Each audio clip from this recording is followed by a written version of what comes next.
Welcome to the Green Lab Futures Talking Social Innovation podcast with your host, me, Scott Douglas. We'll be bringing you the conversations that we are having with industry, education and the community to help us develop and shape our views and understanding on the future roles of social innovation. We hope you enjoy.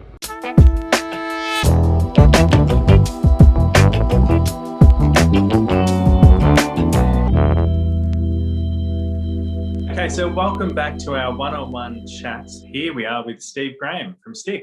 So Steve, we want to do a bit of a deep dive into you. We want to get a bit of an understanding as to your background in the design space, or the service design space, and learn a little bit about the work that you've been doing, both in, I suppose, in your past endeavours and then what you're doing right now. Hi everyone, I'm Stephen Grant. I'm a founder and service design director at STCK, a strategic design agency based in Sydney. And essentially, throughout how I talk about and explain what I do, I'm really passionate about the human experience. And for me, being someone that came from an innovation and startup background, that kind of fascination or interest in the human experience is because I've realized through my career that that's the only point in which value is realized. It doesn't matter what you do behind the scenes, what you do to enable that, until someone interacts with something, until someone recognizes the value that they're getting, that value doesn't exist. Value's in the eye of the beholder. So really what we do at STCK is we look at how we can understand the human experience, either the current state or the future state. And then we look at what's done to enable that, and how we can then better enable experiences to create the outcomes that we're looking for. And we tend to do that through incentivizing behavior. So what are the things that are going to motivate people to do the right things or to stop doing the wrong things?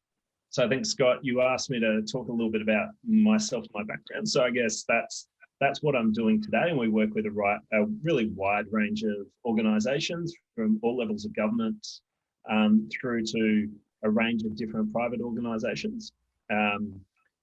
I think that, interestingly, most recently, we've been doing a little bit of work with one of the state police forces, helping them go through a technology transformation around shifting their core policing system. We've been doing a little bit with a local government that's looking to shift the local community or economy from fossil fuels and timbers to renewables. And we're also doing a little bit of work in the kind of the startup space, helping and accelerate and refine how they help organizations, or like those startups and scale-ups, really rocket through that space. So really broad range of things that we're doing right now, right this moment. But then in terms of my background, my cat's going to come and join us. You might hear her in the background. That's Solly. She's our head of demand at STCK. As way of background, I've done a bunch of things through my career. Most recently, prior to kind of what I'm focused in right now, I was heading up the transformation approach for Westpac Banking Group, looking at how they transform across the group and the kind of the method and approach to doing that. Prior to that, I headed up Deloitte Digital service design practice across the UK. So basically growing that practice across Europe. And I headed their service design community of practice globally. And in doing that, again, works across a range of different clients, from banks to public transport. And I think one of the most interesting or of my favorite client experience that I've had through my career to date has been this project I worked on where we were reimagining Her Majesty's Prison and Probation Service. And essentially in doing that, we'd been asked to come in because 44.7% of those people in prison were reoffending within 12 months of coming out. And that was driving huge cost into the British economy, all sorts of negative behaviours around that. It was an unsafe prison environment for those people that were in. But essentially, we were asked to come in and understand the psychology of rehabilitation and the role of the people, process, technology, the built environment, and the culture of the prison service, and the employee experience of the prison officers. to help shape what could be done to address that and bring that reoffending rate down, which was save billions in the UK economy and the costs that were being associated with it. So essentially in that project, we look to understand that psychology through interviewing people. So I've interviewed murderers, run focus groups in prisons, interviewed prison officers. Had some great experiences with people that were there for absolutely the right reasons. You know, the people that were there to try and help people recover from the challenges that they've had in their lives and then address their behaviours so they could be a positive contribution to society. Through to, you know, what's the role of the environment? How do you understand what's happening there, or the culture of how the prison officers were working? So in that case, we ended up doing a whole bunch of things, but poignant within that was starting to roll out some technologies in cells. So we started rolling out some phones in cells. We noticed the phones alone were having a marked impact. So they were seeing a statistically significant decrease in prisoner-to-prisoner violence and also prisoner-to-prison officer violence, which is absolutely a front runner to people being able to have the psychological safety to focus on their own rehabilitation and growth. Wow, so that's like a landline type phone within. Yeah, so pretty basic technology. Yeah. Like it was literally a landline. Yeah. You're given a limited amount of people who are approved that you're allowed to call, and that was it. And we were also then rolling out laptops as a bit of a prototype as well, which we're looking to take that to the next level. And really that was all based on, if you're closer to your external community, your mind, your thinking, is more, it extends beyond the four walls within which you're living. And you're likely to have behaviors that help you get out and be closer to those people rather than those behaviors which are just interested in your standing in your current environment. So it's broadening people's environments. And that was really based off some insights that we had, which were around things like, you were seeing when there was things like prison rights, there's this trend, right? Your phone calls kind of stay steady, the amount of phone calls people are making, but just before a riot, they just kind of fall off a cliff, the numbers of calls that are being made outside to the outside world from within a prison. So from that, we're able to go, well, what's happening there? And then you can imagine the knock-on impact of that is, well, what's happening in the prison becomes more and more important. The only stimulus you're getting in from what's happening in the world, so it becomes your whole world. And therefore, the little things, the slights and become more and more important. Therefore, you're standing within that community is the only thing in your life. Therefore, more likely to do things to protect it, which is at least the theory that we were basing it off. Wow, so that is some very deep work. And I can see how that, like a project like that would take a considerable amount of time to kind of operationalize and deliver. Yeah. And I mean that in that piece of work, there was multiple moving parts, and we're looking at the kind of the strategic overarching, how do you reimagine how the prison service could work and the role of technology and changes in people and process and culture and things. And we were fortunate that there was another piece of work being done that was focusing more in a parallel stream, which was focusing more on delivering those prototypes. So we're able to leverage a lot of the good work that was coming from there and incorporate that into our strategy, and then codify the lessons from those things back to the strategy as well. And if I can just pick out one word that you've used there a few times, prototype. We do talk a lot about this word and how we don't need to land on, forgive me for stealing the line, we don't need to land on perfect, but done can do the job, and then we can iterate. Yeah, done is better than perfect in this space. And I think that, and I don't know, I found it a really, I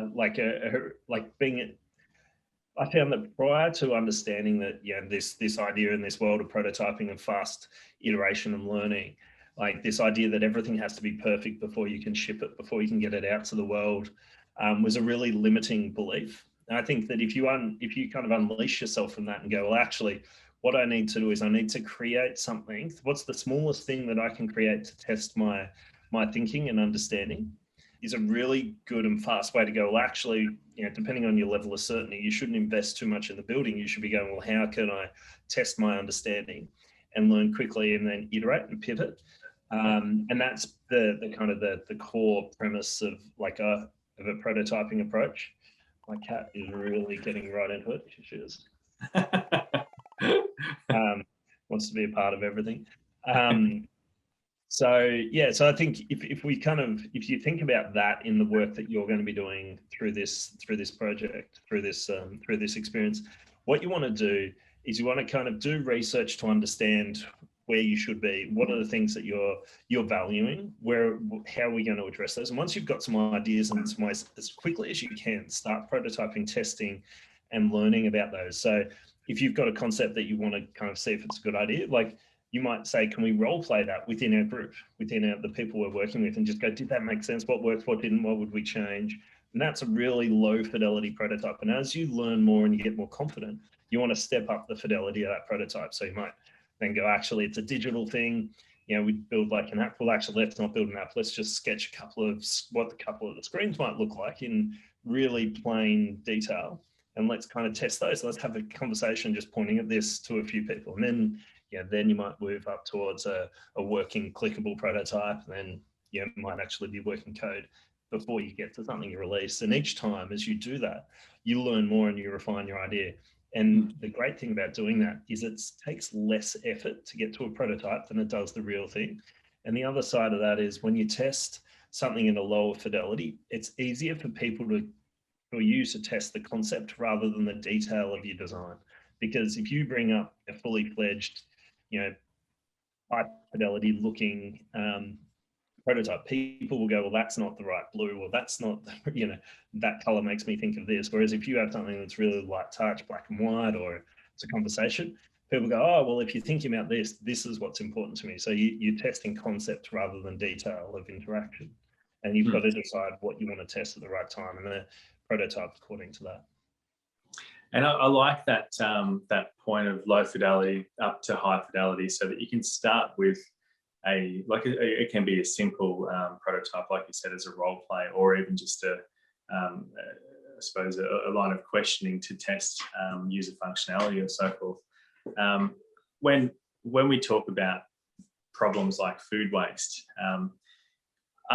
for me, other than seeing a company like Seabin, who's just recently raised kind of $30 million and aligned themselves with Coca-Cola on a sustainability project, we don't see any other big players in this space. And some of the kind of research that I've been doing in the background is to learn that Seabin, for them to get their first design to the market, it actually took them 3 years because of this concept of prototyping, that they wanted it to be perfect, not done, but perfect. And it just makes me think, well, maybe these are some of the barriers that we're seeing as to why there aren't more innovations or startups entering that space, because they can be getting in there, and they can be kind of building a bit of market share or capturing some market data while they continue to iterate. Yeah, and I think you've got to be mindful of what you're balancing there, because the part of it is, if you have a finite market of people that you need to get to adopt your technology, your product, your service, whatever it is, you may need to start when you engage with those people with something high fidelity. Otherwise, you'll lose them, right? You need to hit the right value points for them at the right time. Whereas if you've got a large market, or if you've got people that are willing to come on that journey with you and learn about the thing as you go, they'll be more forgiving and you can do more prototyping. So you've got to kind of balance those things alongside each other. And then sometimes actually, can you test without associating it with your brand or those sorts of things as well? So you don't need to think about these things in a fixed sort of mindset. I think you just need to come at it with, well, what's going to happen? What are the impacts of this? Like, think it through, play it out logically. Because in my experience, 99 times out of 100, you can prototype. There's just the right way to do it for your circumstance. And there's definitely a reluctance in people that are doing these things for the first time to let go into prototype. So I'm working with a startup right now who I won't name, but they're right at that stage, right? Their concepts are turning into reality. They're building, and I've been saying to them, come on guys, you've just got to turn this into like a little event, or what's the smallest thing we can do to go and test what your ideas are? Like, just get in front of people, have some conversations, get it going. And they've been really reluctant. Every time I catch up with them, they're spending more time, like a couple of weeks will pass and they're building out high fidelity prototypes. I'm like, no, that's going to test the wrong things. Like, come back and, they've got a really large addressable market. They've got a lot of kind of people that understand them, will want to go on this journey with them. Yet they're kind of reluctant to do that, and I think that that's part of us not wanting to get negative feedback. We're trying to control the narrative. Whereas if you take a research mindset, which is what you should be doing in prototyping, then it's about what can I learn and how quickly can I learn it. Yep.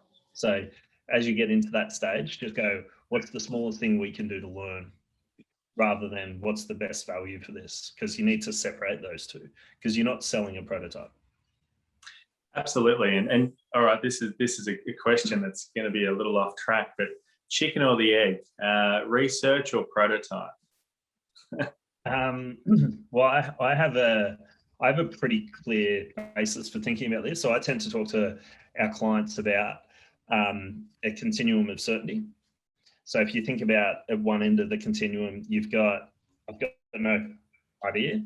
And at the other end of the continuum, I'm certain of the value that I can create. So it can save a life, can make $1 million, whatever it is.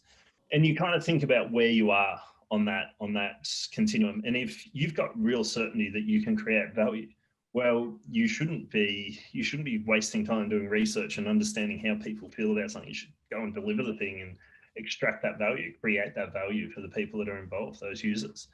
But as you start to move back, then you should be going, well, actually, we're not quite sure. We know there's value. We don't know exactly how that needs to look or feel or how people want to interact. Well, then start prototyping. If you come back further and you start to go, well, we've got a sense that it's going to look or feel like this, and that's how value will be created. Well, then you do a little bit of research heavy on the prototyping. And as you keep coming back, you kind of go from heavier prototyping to heavier research.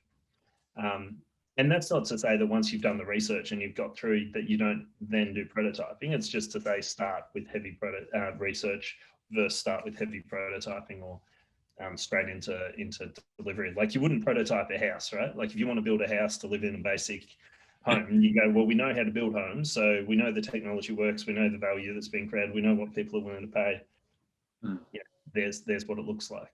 Whereas if you want to do something new and different in a house, something novel, well, perhaps you do prototype. Yeah, right.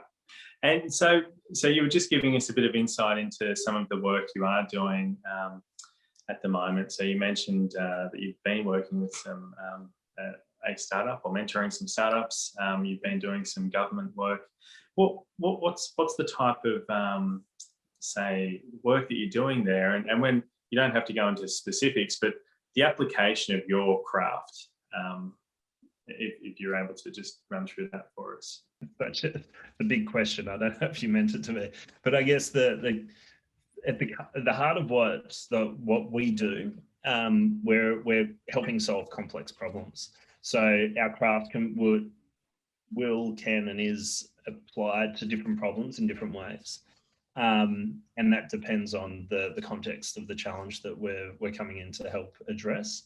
I think that if we kind of think about a simple example of what we've been working on with a client recently, we were working with a client to help identify the value that they create. So what is the value proposition that they deliver to the market?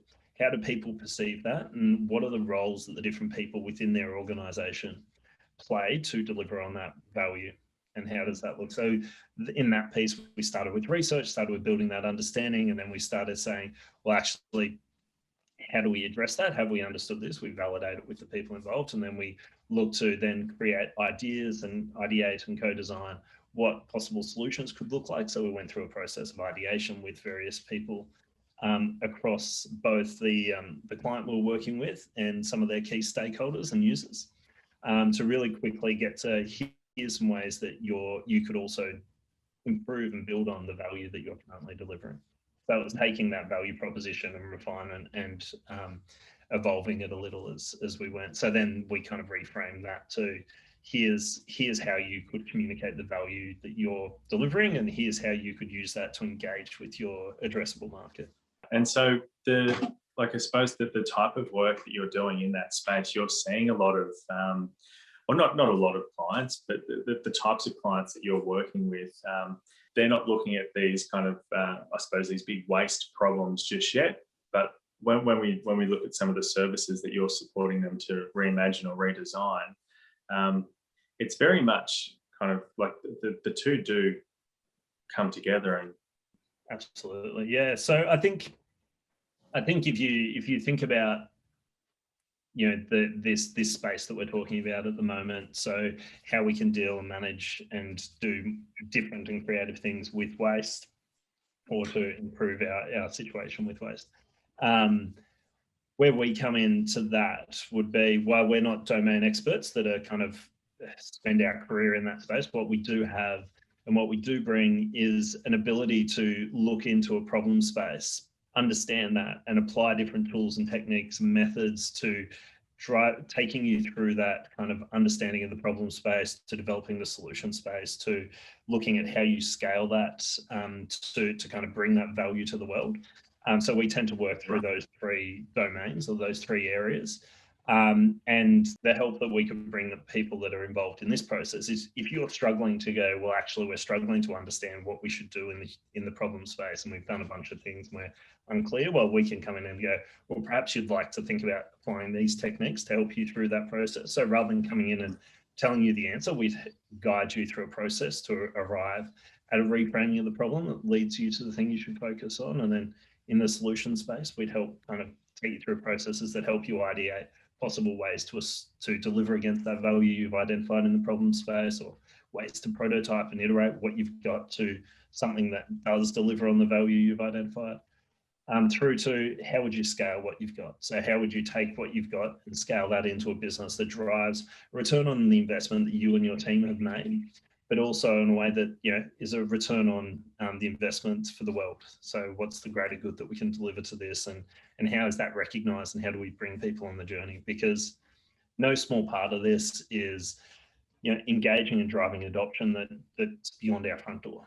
Yeah, absolutely. And I feel that this this shift in, sorry, we haven't seen policy shift just yet, but this shift in kind of corporate or industrial points of view from some areas across Australia are really starting to drive this new wave of kind of industry 4.0, adoption of new technologies in the way that we do things, and hopefully as a part of that, we'll see some more solutions be ideated and commercialized in the food-based space that aren't just products but could be services as well.